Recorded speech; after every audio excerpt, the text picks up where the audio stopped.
Bueno, vamos a comenzar con la charla que tenemos previsto para esta tarde. Tal y como pone en el título, en el programa en el que tenemos organizado para la tarde de hoy, vamos a hablar también de algo que tiene que ver con temas de naturaleza, pero a su vez con temas gastronómicos, porque las setas es un recurso integral que se puede contemplar desde todos los aspectos. Los que me habéis acompañado en la exposición de la escuela, hemos hablado de todos los ámbitos posibles de la micología, pero aquí en la tarde de hoy la charla se llama Buenas prácticas de recolección y de consumo. Es muy importante la segunda parte de consumo. Vamos a centrarnos un primer tiempo de la charla que voy a intentar hacer ágil, porque es necesario hablar de él, que es las buenas prácticas de recolección y por qué es importante esas buenas prácticas. Fijaos, muchas veces hablamos o veis en las noticias que hay mucha gente cogiendo setas en el monte. Hay momentos en los que vienen grupos organizados de fuera de aquí a recolectar setas. Y el problema no está tanto en el número de personas que van a recoger esas setas, sino como las malas prácticas que realizan a la hora de recolectarlas. Hay estudios científicos que llevan desde hace más de 40 años haciéndose en distintas parcelas de muestreo, y no solo aquí en España, sino en Suiza. Suiza era el país de Europa con parcelas de muestreo en el campo para estudiar las setas que más años, las de más antigüedad que había de toda Europa, y sin embargo ahora en Soria les hemos ganado. ¿Por qué? Porque allí han dejado de apostar por eso, por la investigación, llevan años con las parcelas de estudio paradas y sin embargo en Soria desde el año 1995 se llevan investigando tanto en la zona de Urbión, de Pinar Grande, la zona de Pinares, en Pinar Grande concreto, y en la zona de Almazán se llevan estudiando cómo va evolucionando la producción de distintas setas ligadas al bosque en el que se encuentran.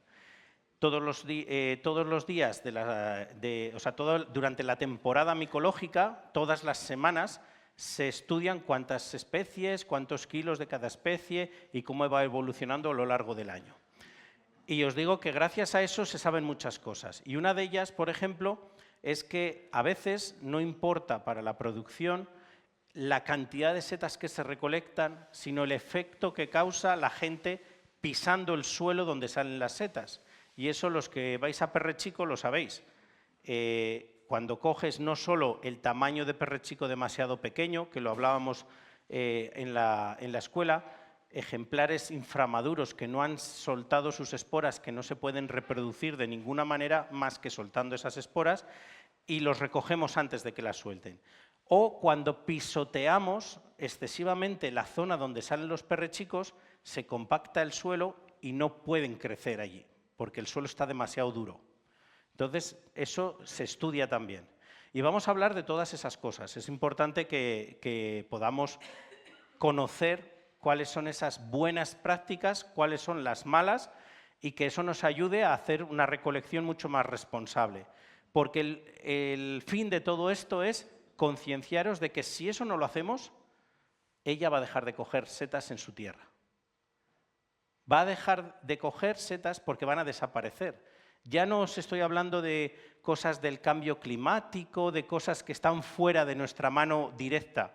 Os voy a dar ciertas pautas y cierta información que nos va a servir para que con pequeños cambios que hagamos nosotros o con la concienciación de cómo hacer las cosas bien, seamos responsables de que pueda seguir habiendo setas en nuestra tierra. Luego ya lo que ocurra con el clima es algo que directamente, digo directamente solo por el cambio tuyo de una sola persona, no se va a conseguir. Se debe conseguir con un cambio grande y a nivel mundial, no solo individual. Tiene que haber un movimiento mucho mayor. Entonces, vamos a plantearnos esto porque es muy importante. Y vamos a comenzar por algo que tenemos que plantearnos. ¿Cuáles son las características o las cualidades del recolector? Un recolector tiene que ser una persona, lo primero, muy paciente. Yo no voy a ir mirando todo lo que pone ahí, vosotros miradlo, pero yo os voy a ir contando desde mi punto de vista. Un recolector de setas tiene que ser muy observador, lo primero, porque si no observas la naturaleza no sabes Esto es como cuando va gente al campo y ve bultos y no sabe si son de piedras, de palos o de setas. Y va alguien de toda la vida del campo y sabe diferenciar solo por la forma, si es de una especie, de otra, y no se agacha, como digo yo siempre, mi tía no agachaba el lomo 2 veces y mi tío iba todo el rato agachado. Ella llenaba el cesto y mi tío no. La diferencia es quién se había criado en el monte, quién era hija de resinero y quién no había pisado el monte hasta que se casó con ella. O sea, ahí tiene mucho que ver la experiencia. Como digo, tiene que ser cuidadoso con el entorno, si no es un patán, es un destrozamontes. Gente que va, y os lo habréis visto, basuras abandonadas por el campo, las latas de cerveza, la envoltura del bocadillo tirada por ahí y al final genera una cantidad de residuos tremenda. Tiene que ser, como os decía, muy paciente porque las setas llevan su momento. Tienes que ir al campo, tienes que ver cómo está, tienes que volver otra vez, tienes que ver cuándo ha caído, cuándo no ha caído, las lluvias, ir apuntando cosas si quieres ser un buen recolector. Si no, pues lo que hacemos, vamos al campo y lo que nos encontremos. Y luego algo también muy importante, tiene que ser alguien muy prudente. Y aquí viene el tema de las setas. Las setas todas no son comestibles, ya hablaremos después, pero hay que ser muy prudente. Vuestra vida y vuestro estado de salud tiene que ser prioritario antes que la experimentación de voy a ver si esta seta se come o no. Eso ya lo hizo alguien en su momento, no seáis tan ingenuos de decir, bueno, pues si ya hay una seta que es posiblemente tóxica, ¿para qué voy a probar con mi propia salud? Ya probó otro en su momento y ya se tuvo que morir alguno para que supieras que esa no se come. Entonces, no lo intentes cambiar tú o intentar hacer experimentos. Eso yo siempre digo que mejor con la gaseosa. Bueno, vamos a hablar de pequeñas cosas importantes, que no he querido contar estos días en la exposición demasiado, porque si no, me cargaba la mitad de la charla de esta tarde. Entonces, vamos a empezar por algo básico. ¿Qué son las setas? Salvo los que habéis venido ya más veces a charlas de estas, cualquiera de vosotros, a ver, si yo os pregunto ¿qué son las setas?, ¿qué diríais que son? ¿Las setas son lo mismo que los hongos? Claro, porque los hongos son los boletus y las setas son las setas de cardo, ¿verdad? Clarísimamente. No. No. Eso es como llamamos habitualmente, que decimos, vamos a por hongos. Y el que sobre todo dice que va por hongos suele ir a por boletus. Pero eso no es verdad. Vamos a ir a algo mucho más básico. Pensad que estáis cuando estabais estudiando en la escuela y el maestro os decía, ¿qué es la manzana? Es una manzana, una fruta. ¿Y de dónde sale la manzana? ¿De qué árbol sale la manzana? Del manzano. Pues aquí estamos en la misma clase. ¿Qué son las setas? Un fruto. ¿De dónde salen las setas? De un hongo. Eso es. El hongo es todo lo que hay escondido, bien sea debajo de la tierra o bien sea en la corteza de un árbol, en el interior de una piña, en el interior de una caca de vaca, da igual, pero lo que no vemos visualmente. Y que solo veríamos cuando arrancamos bien una seta desde el suelo y vemos que hay como una especie de raicillas, que parece como si hubiera una telaraña. Bueno, pues esos son el hongo, que son un montón de redes, que os decía, que se extienden por el suelo y que ayudan a coger agua y muchas otras cosas. Y las setas es el fruto. Eso es lo primero que tenemos que tener en nuestra cabeza. Nosotros vamos con nuestra cesta a recoger fruta, en este caso setas, frutos de los hongos, a nuestro campo. Perdonad. Y hay otra cosa que tenemos que aprender un poquito, las partes de las setas. Pero vamos a aprendernos, nada, 2 cositas solo. No hace falta saber demasiado, nada más saber, nosotros cuando íbamos al colegio igual, nosotros tenemos partes del cuerpo. Tenemos una cabeza, tenemos un tronco y tenemos unas extremidades, tenemos manos, tenemos pies, pues es muy fácil. Con las setas no tienen ni cabeza, ni tienen palo, ni tienen tronco. Las setas tienen sombrero, que es la parte de arriba, tienen pie, que es donde se colocan, digamos, sobre el suelo de forma recta, y tienen anillo, o no. Y el que tengan anillo, sombrero de un color, de una forma, o luego debajo del sombrero tengan láminas como los níscalos, esponja como los boletus, o tengan púas, que también hay unas setas como la lengua de vaca o como la piel de corzo, que tienen púas, que no pinchan, son púas blanditas, pues nos va a ayudar a saber qué especie es. Pero esto lo digo un poco porque cuando a veces hablamos o vamos a mirar una guía o queremos saber qué especie es, te va a preguntar, ¿sombrero de color? Y el sombrero hay que saber qué es lo de arriba. O te dice, el pie es duro, es blando, tiene forma obesa, por lo menos ya sabemos una forma como yo, redonda, ¿sí? O es una forma delgadita, como pueda ser Tino, y alargada, cilíndrica, por ejemplo. Entonces, esas cosas son las que nos van a ayudar para saber las especies y luego si son comestibles o no. Y vamos a hablar de otra cosa que los mayores sabéis muchísimo más que los científicos, ¿eh? También para que sepáis que la sabiduría popular en muchas ocasiones es por la observación, y más cuando aquí hay gente de campo de toda la vida. Esto es un poco el dibujo, imaginaos el ciclo del agua que nos enseñaban también en su momento, pero con las setas. Nosotros partimos de donde queráis. Yo voy al campo y voy con mi cesta de setas. Cojo con mi cesta de setas, la lleno de setas y me voy paseando. Y veis que de la cesta caen unas esporas, que os digo, caen al suelo y ahí se quedan. Se van metiendo por la tierra y en un momento determinado, cuando llueve y cuando hace buena temperatura, empiezan a germinar. Estamos en el número 3. Empiezan a germinar y de repente se encuentran una espora negativa con otra positiva y se juntan. Tienen que ser de distinto signo, como las pilas. Lado positivo, lado negativo. Se unen y ahí ya pueden salir setas, si no, no saldrían nunca. Y salen unas cosas que se llaman primordios o bolitas en el suelo que nadie ve y que están ahí esperando. ¿A qué esperan? A lo que sabéis los mayores. Cuando llueve a finales de agosto, primeros de septiembre, a los 21 días, níscalos. A los 12, boletus. Las setas de cardo, con menos días, ya salen. Entonces, es importante esas cosas, yo lo digo porque en mi pueblo, yo soy de Almazán, a mí siempre me contaban, cuando era pequeño me decían, ha llovido en las fiestas de Almazán, en 21 días tenemos los níscalos ahí. Y era eso, porque estaban ya ese primordio, esa pequeña seta que no se ve escondida y cuando recibe ese agua, entonces el hongo dice, ahora sí que puedo dar fruto porque las condiciones son adecuadas. Y eso ya os digo, cada especie tiene su tiempo. Y luego lo que es importante, que las dejemos crecer lo suficiente para que vuelvan a soltar sus esporas.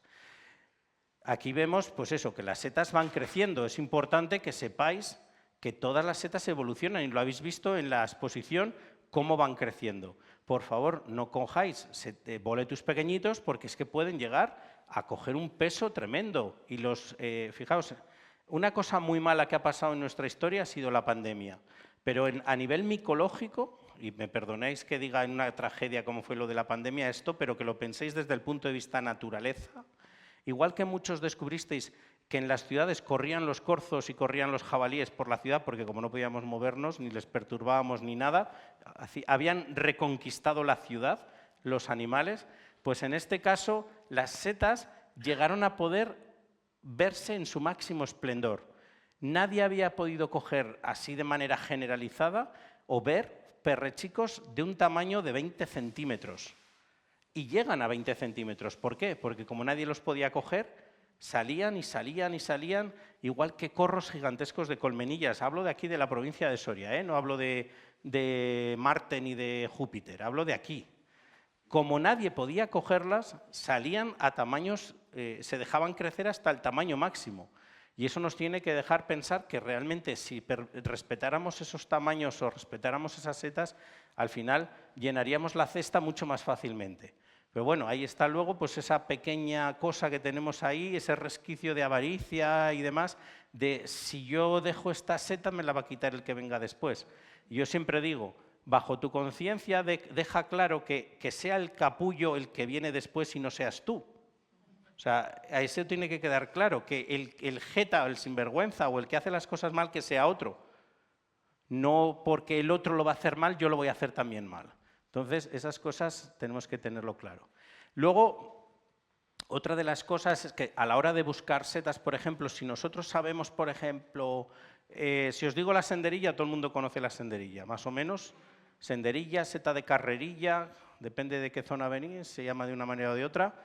Bueno, pues esta seta crece en hileras o en corros, llamados de bruja, pero da igual, de bruja o de lo que quieras, en círculos, y eso te ayuda a que si encuentras un corro de senderillas, no coges una y te vas a la otra punta, sino que tú sigues esa hilera y al final coges una cantidad importante. En las senderillas, para llenar una cesta hay que agacharse mucho rato, pero sin embargo, en la Lepista personata, que es una seta que aparece también en las praderas en otoño, esas de otoño, es que puedes llenar 3 kilos en un corro solo. Dando la vuelta a un círculo más pequeño que esta sala, coger una cesta de 3 kilos llena. Entonces, y es una seta comestible.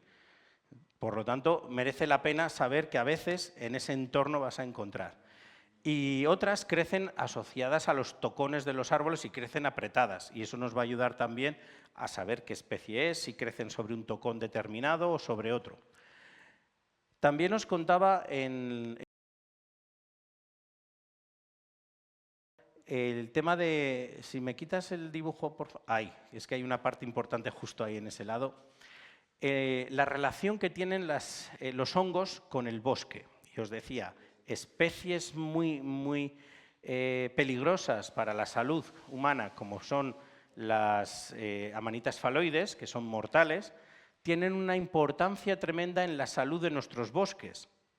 Y en este caso ayudan a que los encinares y los robledales donde crece la amanita faloides estén en perfecto estado cuando hay sequía, o cuando hay una plaga, o cuando hay una enfermedad en el bosque, porque le ayudan al árbol a través de la simbiosis a que reciba antibióticos y agua.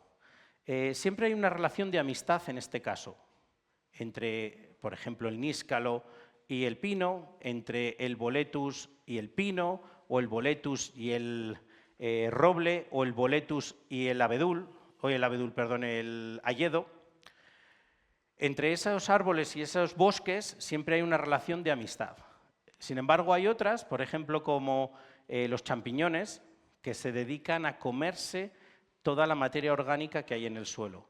Vosotros pensad la cantidad de hojas de árboles que se caen a lo largo del día, sean de pino, sean de roble, de encina, de lo que queráis. Y si no existieran los hongos, no los podrían reciclar y volverlos otra vez a convertir en suelo vegetal, otra vez en ese sustrato que enriquece el suelo. Entonces, eso lo hacen algunas especies de hongos y eso nos ayuda. Pero también se caen piñas, se caen ramas, se caen árboles o se dejan tocones cuando se han cortado y eso también lo reciclan. La madera la reciclan también algunos hongos. Por eso encontraréis las setas de chopo asociadas al tronco del chopo.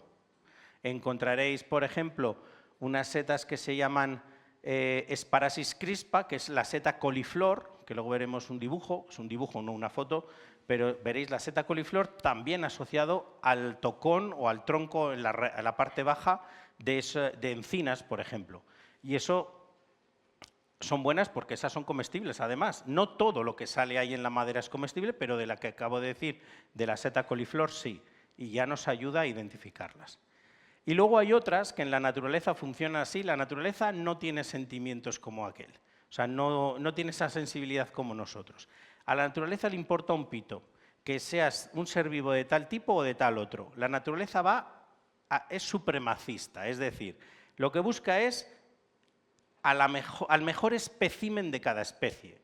Busca la perfección, en el sentido de, si hay árboles débiles, hay algún parásito, algún hongo, alguna bacteria, alguna cosa que va a cargarse a ese árbol y no va a resistir ese choque o esa infección y no pasa absolutamente nada. El árbol se va a morir, se va a caer, va a desaparecer y va a dejar hueco a que germinen otras semillas de árboles que hay en el suelo y que ocupen su lugar.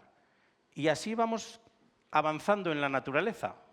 O sea, no hay un sentimiento de que cuando decimos las setas no son malas o buenas porque no tienen comportamiento, son comestibles o son tóxicas para nosotros, a lo mejor para un perro no, o para un jabalí, o para una vaca, pero sí que son tóxicas a lo mejor para nosotros. Entonces hablamos de setas comestibles o no, pero nunca de malas o buenas, porque lo que genera el utilizarlo de malo o bueno es ya decir, ah, como es mala le pego una patada, porque como es malo le puedo dar una patada porque no pasa nada. Pues sí pasa.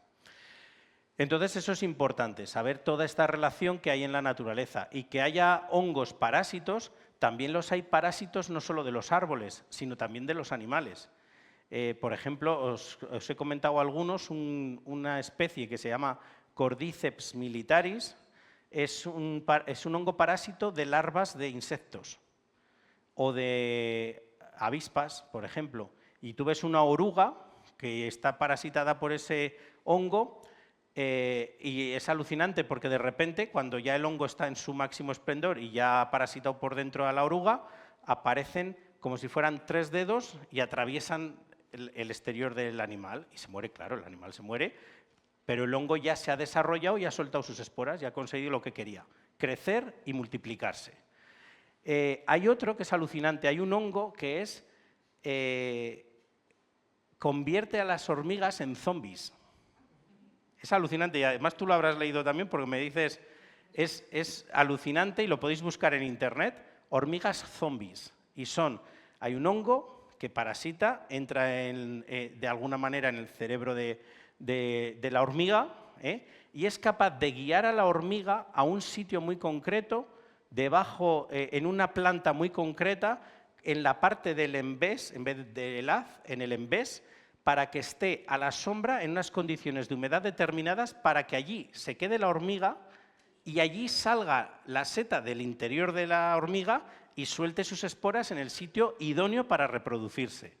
Y es capaz de eso, de teledirigirla, como aquel que dice a la hormiga, para que vaya allí, que la hormiga no iría nunca. Pero son cosas, pues eso, muy curiosas que tiene la naturaleza. Luego, los que habéis visitado la exposición, pues esto casi me lo podría saltar, pero os lo cuento. Nada más, hay una grandísima variedad de formas de setas que hemos visto con formas de coral, con formas de coliflor, con formas de paraguas, con forma de trompeta, con forma de bola. Hay muchísimas y al final es lo que tenemos que quedarnos. Cuando vamos a buscar setas y somos recolectores, ver que hay una gran diferencia. No solo hay formas de níscalo y forma de boletus, hay muchas otras cosas más. Y vamos a hablar concretamente de la recolección. Cuando vamos al campo, ¿cómo tenemos que equiparnos para ir al campo?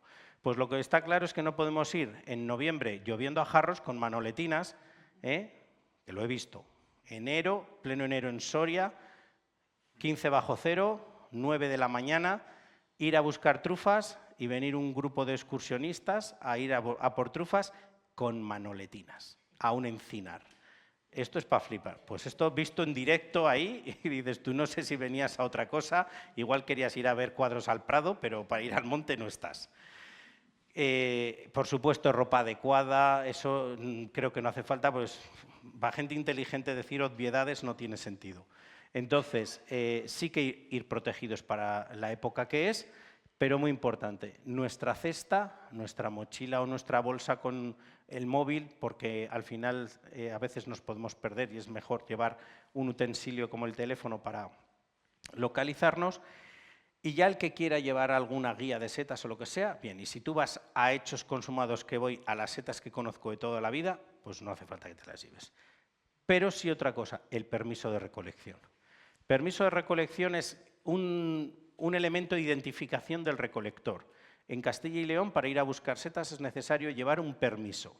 Ese permiso puede ser gratuito, puede ser pagado. Lo que importa es que tu nombre y apellidos vayan contigo y que se puedan comprobar con tu DNI. Cuando vas a coger setas, el guarda que vaya por allí te va a preguntar, ¿tiene usted permiso? Sí, aquí lo tengo. Pues ya está, perfectamente. ¿No tengo permiso? Pues es como si vas conduciendo sin permiso. Así, claro. Porque algo que no sé si os han contado alguna vez, las setas no son del que las coge. Las setas son del dueño del monte, que te permite ir a cogerlas, o no, porque puede poner prohibido recolectar, o puede poner prohibido recolectar sin autorización. Si tú tienes autorización no tienes ningún problema y puedes ir perfectamente. Entonces, eso es muy importante. Hasta hace no tantos años la gente se creía que al monte se podía ir cualquiera a cogerlas porque nunca se había puesto esto en orden, en el sentido de nadie era consciente de que el monte tiene un propietario. Aquí todas las masas forestales grandes son públicas y podemos ir libremente y eso está muy bien. Sacamos nuestro permiso y demás, pero ¿y aquellos de vosotros que tenéis vuestra parcela o vuestra finca?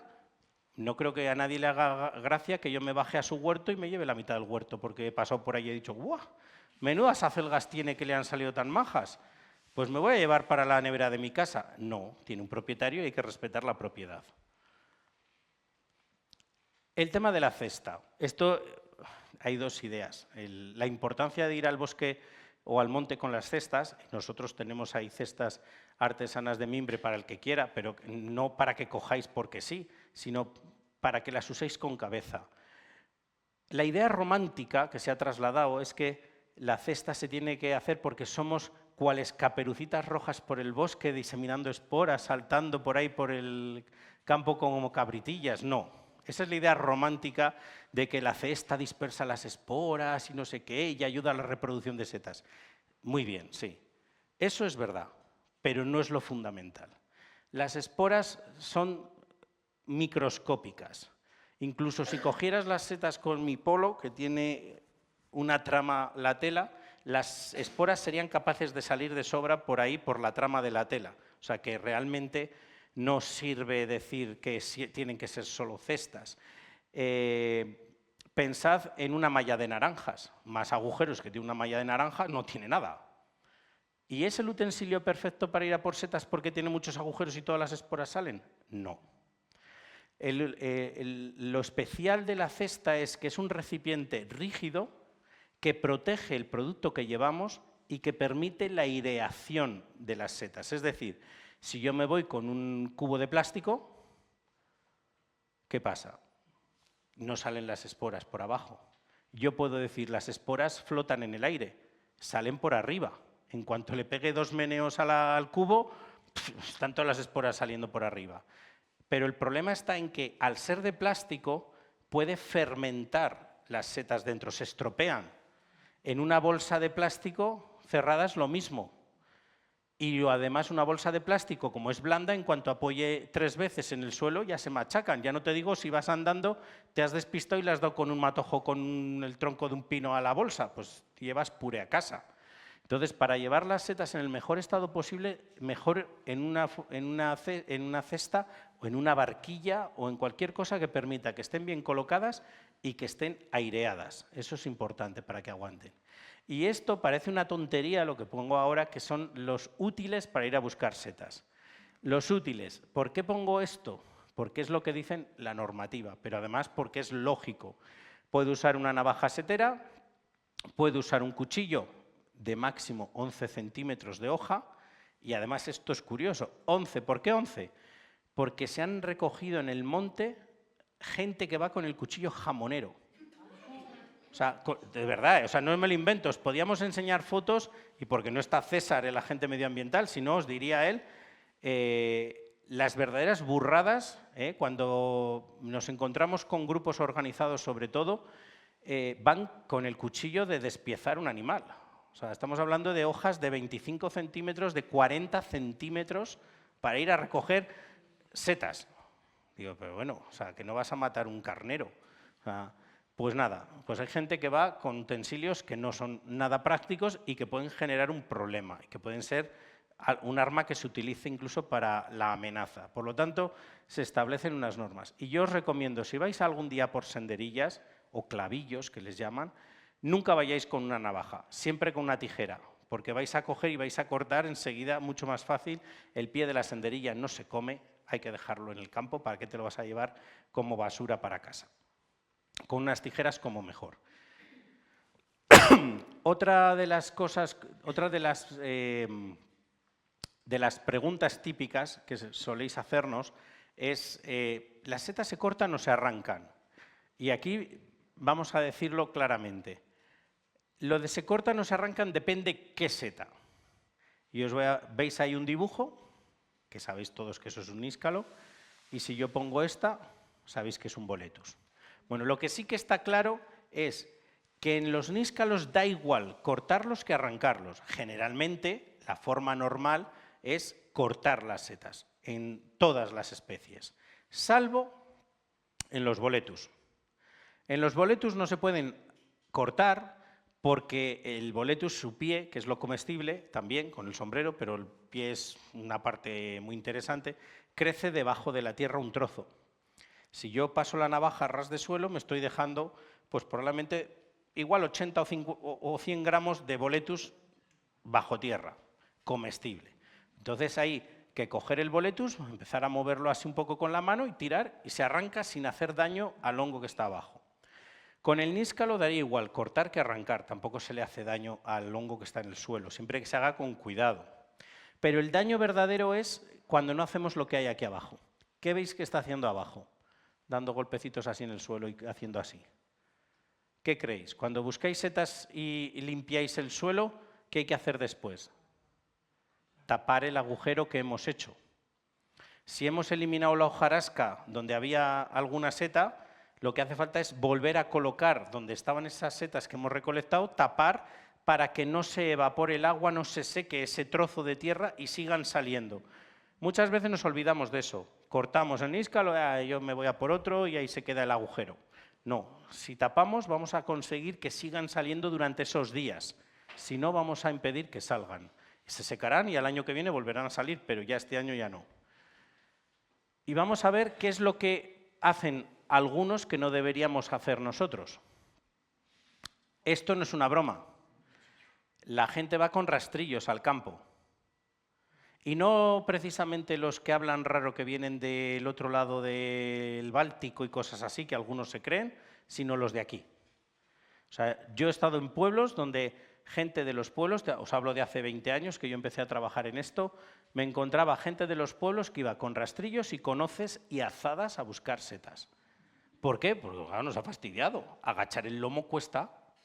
Y si no me tengo que agachar y hago así y de repente aparecen, me quitan las hojas y aparecen las setas y digo aquí hay una, aquí hay otra, ya me agacho, las corto y me han quitado la hojarasca que es la que las tapa.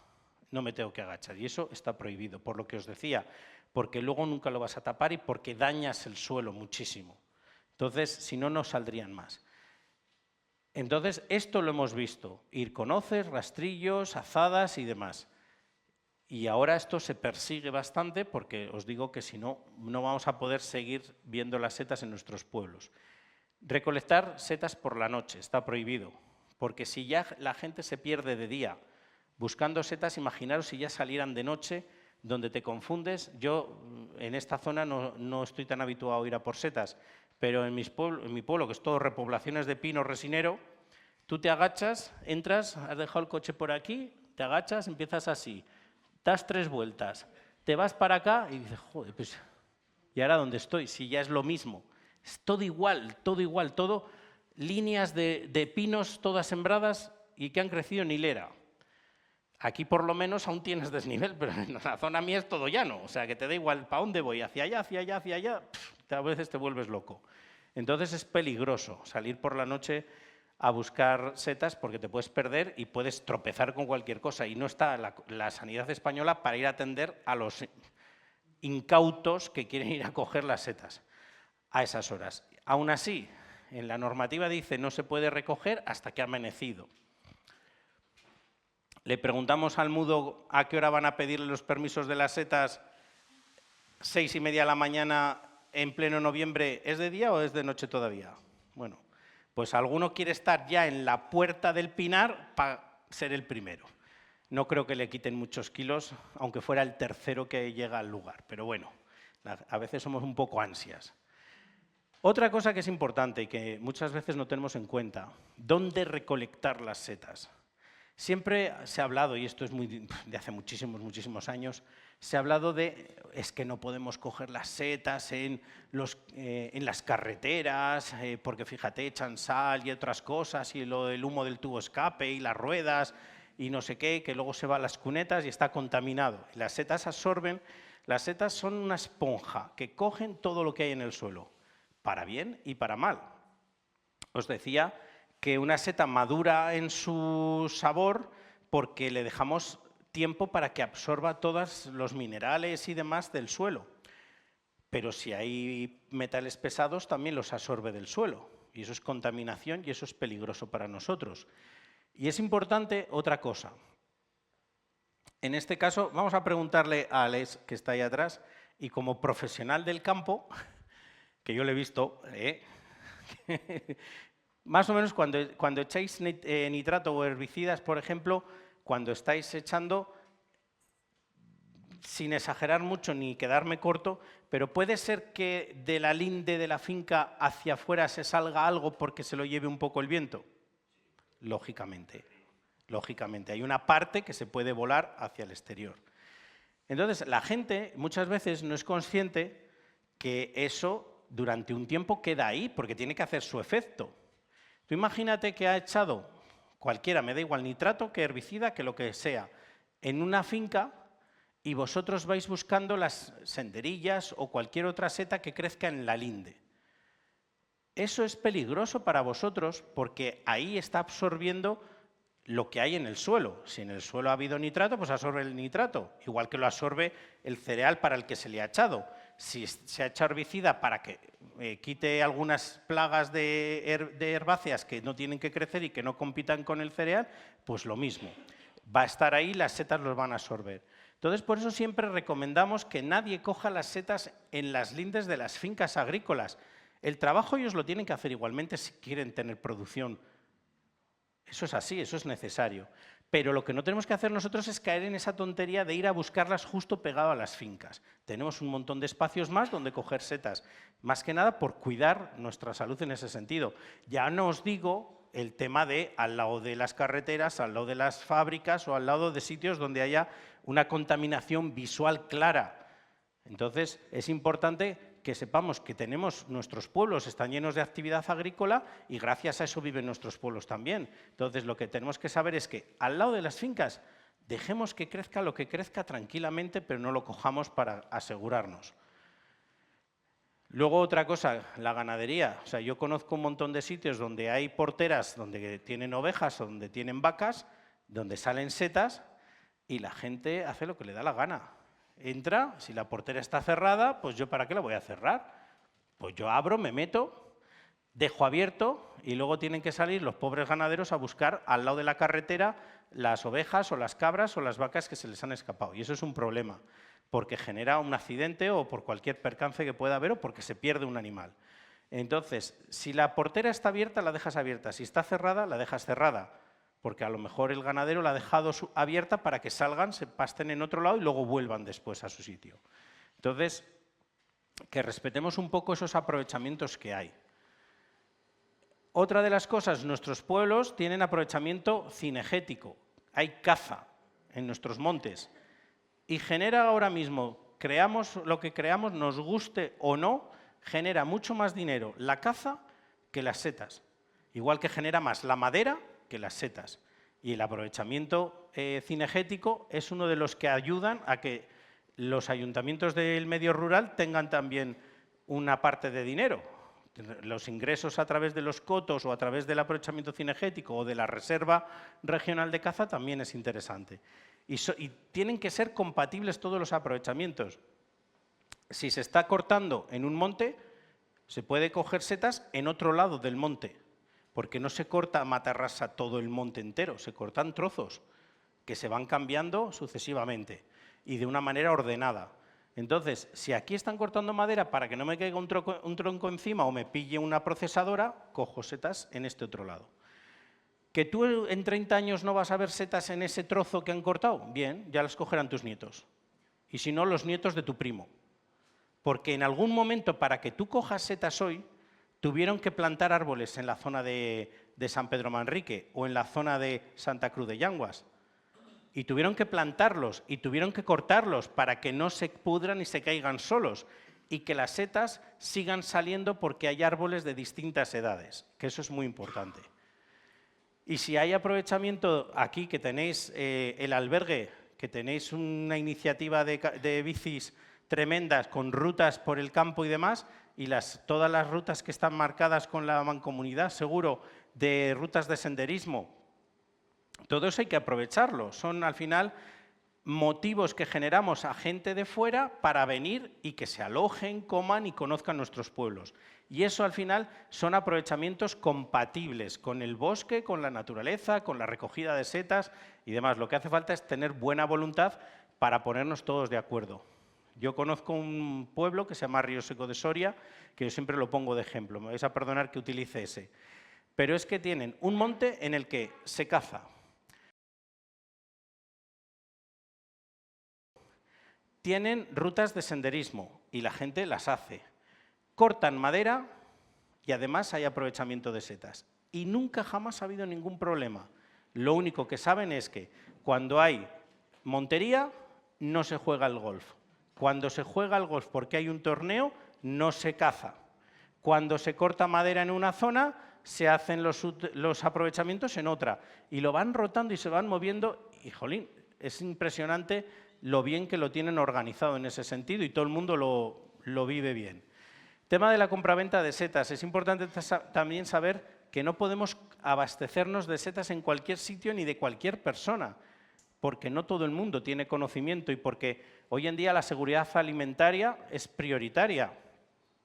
Probablemente vosotros compréis a lo mejor o os intercambiéis cosas, productos, porque yo tengo un huerto, yo tengo unas ovejas y yo a lo mejor pues te doy un cabrito o lo que sea para que puedas hacerte. Todo eso está muy controlado, sobre todo cuando ya estamos hablando de animales, ya de hortalizas no. Yo te doy 1 kilo de patatas y tú me das a mí 14 lechugas. Pero cuando hablamos de animales ya está todo muy controlado. En el tema de las setas también. ¿Por qué? Porque las setas, lo vamos a decir luego, pero lo vamos a adelantar. Pues todas las setas son comestibles al menos una vez. Quiere decir que si te pilla una que no es comestible, igual no lo cuentas. Y hay que tener la certeza de que esas setas, ojo con los cuñaos, que lo saben todo, pero no saben de nada. Y cuidado con los yernos sobre todo, porque esos quieren heredar rápido. O alguna nuera también a lo mejor quiere heredar. Entonces, eso de que yo sé de setas, toma estas muy buenas que he traído, tienen anillo, tienen una bolsa abajo, son verdes por arriba y por debajo blancas, son buenísimas, sí. Pues a lo mejor te pegas un susto porque es una manita faloides, pero bueno, lo digo así un poco en broma, pero para que os concienciéis de que no sirve coger setas de cualquier lado y comprarlas o venderlas. Vamos a hablar de esto otro ya para ir acabando esta parte, el abuso de la recolección. Ya os decía un poco que somos a veces ansias. Tenemos ansia viva por ir al campo y todo lo que vemos arrasar. Si hay muchas setas, todas para mí. Yo conozco un señor de un pueblo que se quitó el jersey, cogió una neumonía de cuidado, porque se quitó el jersey, le ató unos nudos en los puños y llenó el jersey entero hasta arriba, porque no le cabían en las cestas. Lleva las cestas, el jersey y el abrigo lleno hasta arriba, porque decía, ¿cómo voy a dejar todo esto aquí? Pues te vas a casa y vuelves si quieres luego, o mañana, pero para que no se las quitaran. Otra cosa que no debemos hacer, ya os lo he dicho antes, lo de destruir las setas que no son comestibles o que yo no conozco. Esta yo no sé lo que es, patada. Tendrían que haber salido una cantidad de jugadores de fútbol de Soria tremendos, porque antes no teníamos ni idea de que no había que estropear las setas y a todo le dábamos patadas. A la única que se puede dar patadas es al pedo de lobo, porque le ayudamos a reproducirse. Cuando explota y te sale todo ese polvo y demás, pues parece una tontería, pero tú te llevas todas las esporas en tus zapatos y sigues por el campo andando y las vas esparciendo todas. O porque tienen no un valor gastronómico para nosotros, pero sí para otros animales que se las pueden comer. Y el tema de los tamaños mínimos que os decía. En este caso, 4 centímetros es el tamaño general, pero, como me decía César, diles que no es porque lo dice la ley, es porque lo dice la inteligencia. Es decir, a partir de ese tamaño sueltan las esporas, se reproducen, ya son maduras. Los níscalos y otras especies. Entonces, como ya se han reproducido, las puedo coger del campo porque ya han dejado su descendencia ahí. Las colmenillas y las barbudas o los chipirones de monte, estas, claro que no van a tener nunca los 4 centímetros arriba, sino que los van a tener de altura. Las senderillas nunca en la vida van a llegar, por mucho que la dejes, a 4 centímetros, por lo tanto tienen otro tamaño que son 2, igual que las elvelas o los bonetes, que habréis visto alguna vez los bonetes. Y los perrechicos se pide que tengan al menos 3 centímetros, al menos 3. Esta es la seta coliflor, que la seta coliflor puede llegar a ser gigantesca, de 20 o 30 centímetros, pues con cogerla de más de 10 sobra. Las macrolepiotas y las amanitas cesáreas tienen la mala costumbre de cogerlas cerradas. Y cerradas no sabemos lo que son. Cuando están cerradas las amanitas, no se han abierto y no sabemos si es una manita cesárea o es una manita faloides, que puede ser mortal. Y además cerradas no pueden soltar nunca las esporas para seguir creciendo, porque están encerradas en un huevo. Y lo mismo ocurre con las macrolepiotas, que si están cerradas, pues no se ven las láminas y no se pueden reproducir. Vámonos al tema del consumo, y con esto ya terminamos la charla. Algo que debemos de hacer cuando llegamos a nuestra casa inmediatamente, cogemos nuestras setas, llegamos con nuestra cesta a casa, deberíamos de limpiarlas. Ayer lo dijo muy bien Alfonso, es el primer cocinero, de verdad, que oigo con una defensa firme de la limpieza de las setas. Yo alucino cuando empiezan, es que si las tocas, es que si las miras, si les echas agua por encima, se estropean y pierden sus características. Pero bueno, ¿vamos a primar el olor o el aroma de una seta a la seguridad de que está limpia y que no me estoy comiendo el meao de un zorro que le ha meado encima a un boletus? O que ha crecido en el suelo, que es que si yo cojo ahora mismo patatas del campo, las tengo que lavar, aunque las haga con piel, pero las tengo que lavar. O si cojo tomates del huerto, hombre, antiguamente no los comíamos así a bocados, pero, hombre, si los voy a presentar en algún sitio, los tendré que dar un agua por lo menos. Pues con las setas hay que hacerlo. Lo que no tenemos que hacer es como hacía mi madre, que las sumergía durante 45 minutos en agua. Pues claro, si tú coges una seta, la sumerges en un barreño 45 minutos, lo que tienes al final es tienes agua. Y las echas a un guiso y lo único que hace es soltar agua y agua y agua. Y aquello no sabe a nada porque realmente se ha embebido en agua y se ha perdido todos los aromas. Claro que si la textura, probad a poner un boletus en agua y ya verás cómo se os hincha. Eso lo hacen también con algunas pechugas de pollo y demás, que cuando las echas en la sartén de repente y solo es agua. Pensad a ver lo que comemos a ver de vez en cuando. Y vamos a hablar de ciertas cosillas. Fijaos, la capacidad del ser humano de intoxicarnos a nosotros mismos, no porque hayamos comido algo en mal estado, sino por la sugestión. Y os voy a poner un ejemplo, y no es de setas. A mí mi madre siempre me decía, oye, cuidado con las latas, los envases estos, las conservas, porque como, fíjate, una lata, si está abollada no te la comas nunca porque eso puede ser peligroso, o cuando abres la lata si no hace o hace, o sea, es decir, si estaba vacío o no estaba con vacío. Y tú abres una lata o te comes abres un jamón york y te da un olorcillo así que dices, no sé yo si está bien, pero el apetito dice, yo me la voy a comer porque tengo más hambre aquí que... y te lo comes. Y a las 2 horas empiezas, joder, pues el caso es que igual me lo he comido y no me lo tenía que haber comido. Es que yo creo que no olía bien. Y yo digo el ejemplo este de mi madre, es que no sé si ha hecho o ha hecho, no sé si ha soplado o ha cogido aire. Cagalera diaria. Vamos, esa tarde no te levantas de la taza del váter seguro.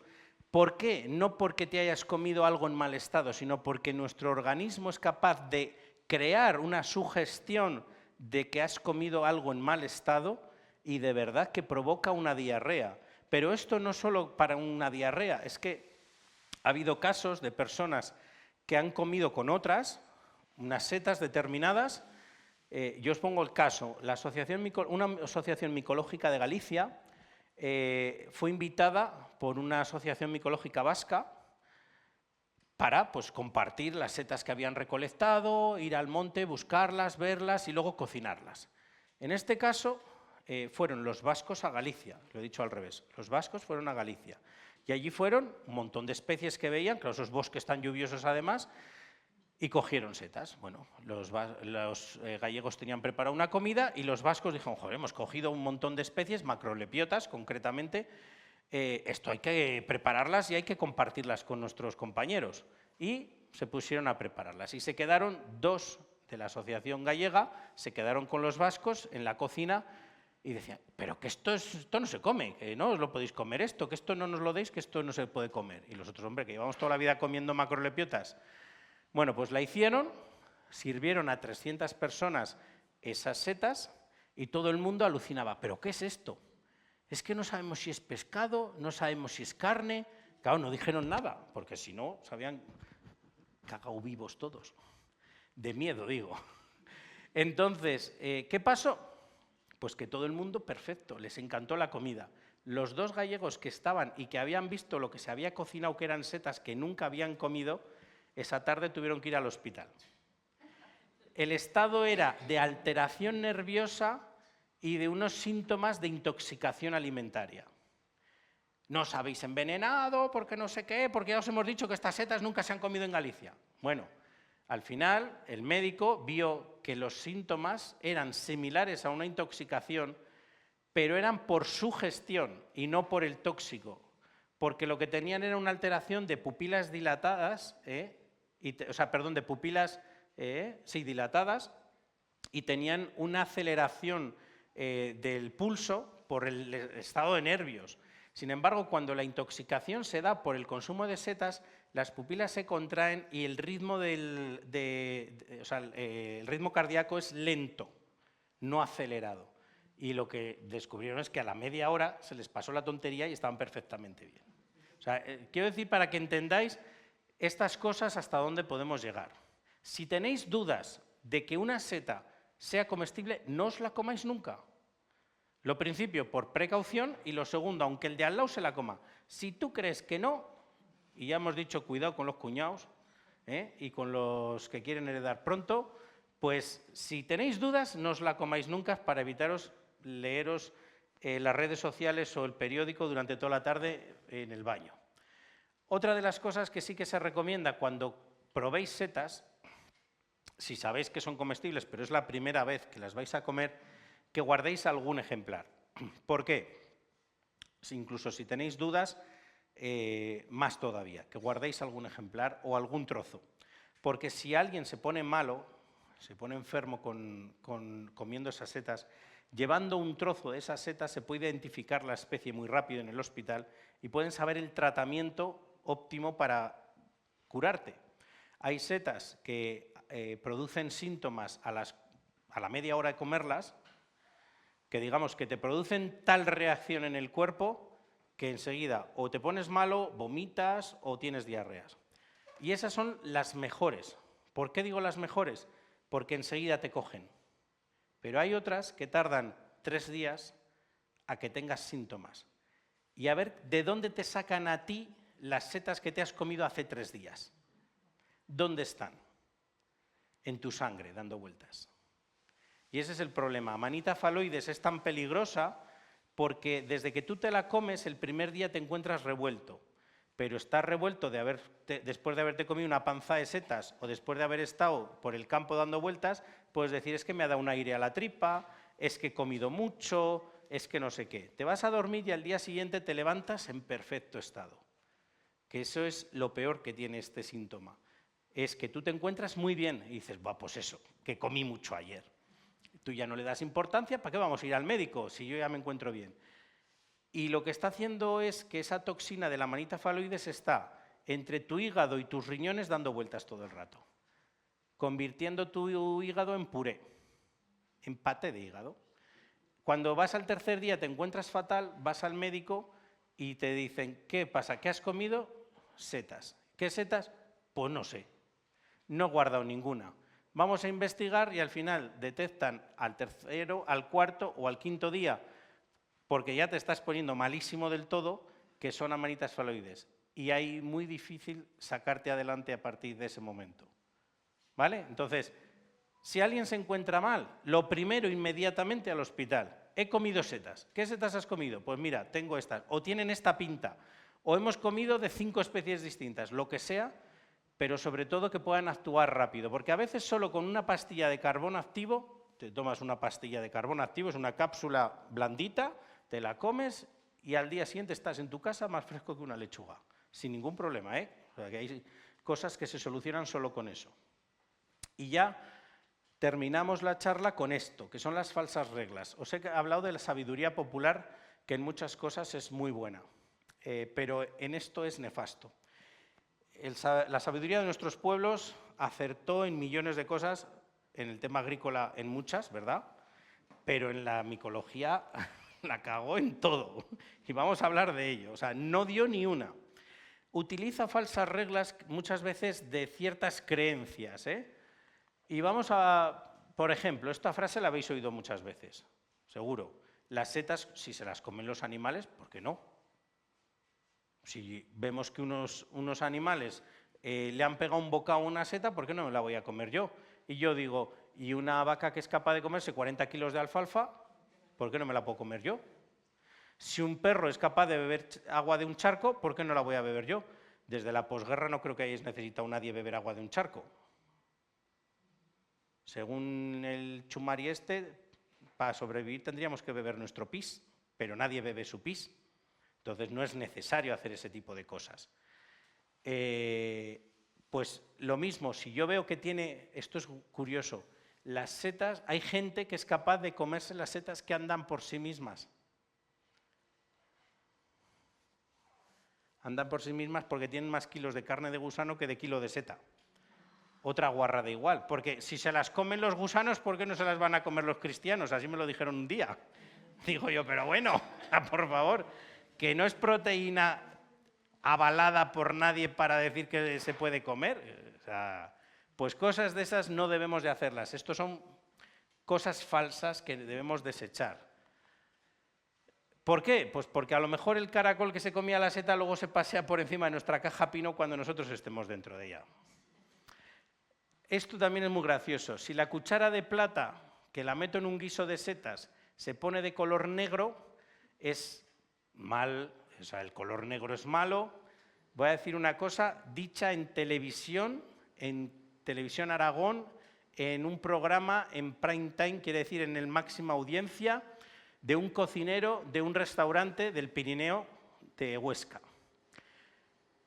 Para saber si las setas son comestibles o no, cogemos las setas, variadas, las tiramos en una sartén, le damos vueltas con una cuchara de plata y si las setas se ponen negras o la cuchara se pone negra, como las brujas son negras y son malas, las setas también, tiramos todas y volvemos a echar otras y lo mismo, así hasta que no se pongan negras. Esto dicho así, ¿eh?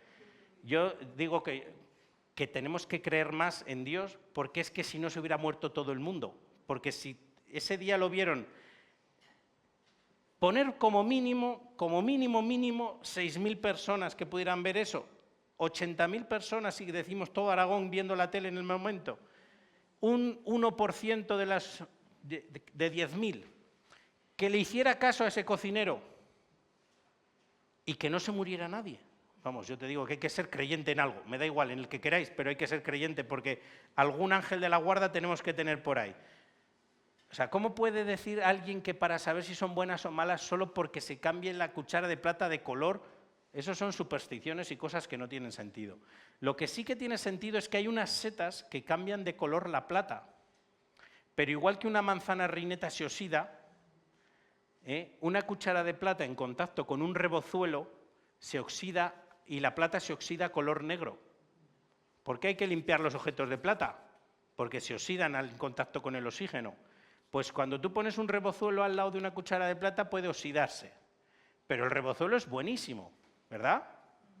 Sin embargo, la amanita faloides, amiga nuestra, no reacciona con la cuchara de plata. La plata no le hace ningún cambio. Pues ala, pégate un guiso bueno de amanitas faloides, y te vas a morir, y la plata va a ser igualdita de blanca. Cómete un buen guiso o tira el guiso de rebozuelos porque la cuchara se oscurece. Estamos un poco, en ese sentido, locos.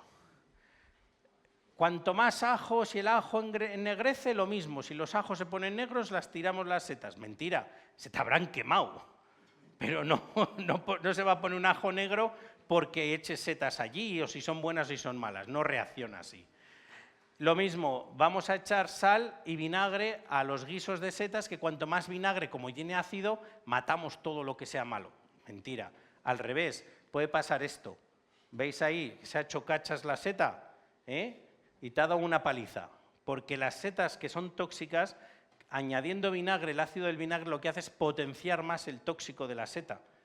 Con lo cual el vinagre no mata nada. Ni los glóbulos blancos que decía mi madre cuando éramos pequeños. No bebas, niño, no bebas vinagre, que te matan los glóbulos blancos. Y la gaseosa, los rojos, decía. Yo creo que era para que no nos hincháramos. Pero bueno. Y luego, otra cosa, que esto era de la escuela.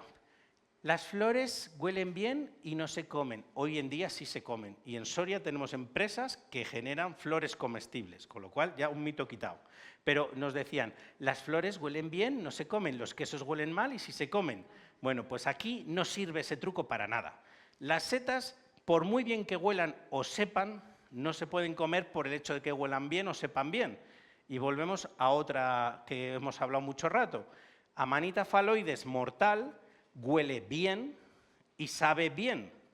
¿Por qué sabe bien? ¿Por qué sabemos que sabe bien? Porque sabemos que sabe a almidón. Almidón, patata, remolacha, sabores de ese tipo. ¿Y por qué? Porque hemos llegado a probar en la punta de la lengua el sabor de esa seta y la hemos escupido. Es decir, una seta es tóxica cuando tú la ingieres. Nosotros, los que estudiamos la micología, pues tenemos que hacer determinadas cosas para probar, para comprobar aromas, y nosotros tocamos con un trozo de esa seta en la punta de la lengua, sabemos el sabor primario y enseguida escupimos y nos limpiamos la boca para que no quede ningún resto. Pero sabemos que sabe a almidón, sabe dulce, y sabemos que los señores que se han intoxicado comiendo esa seta no son tontos. Digo, pues estaba buenísimo, si es que me he hecho un plato con esas setas pensando que eran champiñones y estaba buenísimo el guiso. Y entonces el problema está que al comerlas, claro, y estas ricas se las han comido todas. Han comido una gran cantidad de esas setas y son peligrosas. Por lo tanto, no es una norma el que huelan o sepan bien para que sean comestibles. Es que hay gente que me dice, pero si tiene una pinta buenísima, ¿cómo no se van a comer? Bueno, pues la pinta, la estética no manda en este caso. Lo que os decía de los colores también, hay gente que nos dice, es que esta seta ha cambiado de color. Hay un boletus que se llama boleto bayo, que no es boletus exactamente, es un Serocomus badius, que cuando tú lo cortas, inmediatamente cambia a color azul, se oxida súper rápido. Tú, según estás cortando la carne, lo abres y de blanco amarillento pasa a azul, casi color tinta de boli. Y dices, joder, esto parece magia, esto tiene que ser malísimo, porque se ha puesto un azul, un color más feo. Y dices, bueno, ¿y los níscalos qué les pasa? Cuando los rozas, que se ponen verdes, cardenillo, como si fuera el óxido de cobre. ¿Y qué pasa con las manzanas reinetas cuando la pelas y la dejas 2 minutos en la encimera de casa? Que se pone marrón. ¿Ya ha dejado de ser comestible por eso? No. Lo que ha hecho es que se ha oxidado por fuera. Entonces, no hay una regla de que si la seta cambia de color cuando la corto, ¿es buena o es mala? No. Hay unas que son buenas y otras que son malas. Y lo que hace falta es saber cuál es cada una. Y ya aquí que coméis bastantes, o creo que tenéis bastante afición a coger setas de chopo, la gente también tiene en la cabeza metida que, bueno, pues como la seta de chopo crece en la madera, todas las setas que crecen en los troncos de los árboles, pues las podemos coger. Y no es verdad. Hay setas que crecen en los troncos de los árboles, como esta que se llama Galerina marginata, que crece así en las ramas y en los troncos, y es muy peligrosa, es mortal, tan mortal como la Amanita phalloides. Entonces, no todo lo que hay en un tronco de un árbol, por el hecho de salir ahí, es comestible. Como os decía, todas las setas son comestibles, algunas solo una vez en la vida. Y muchas gracias.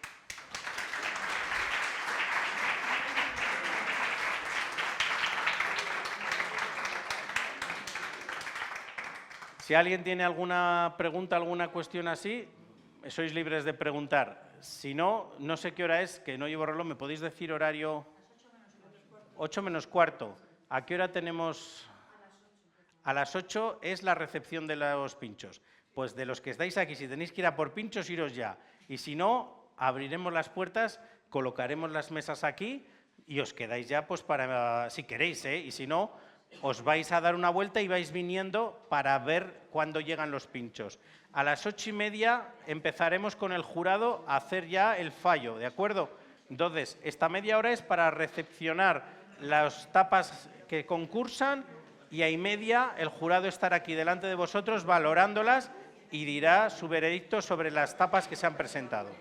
Muchísimas gracias,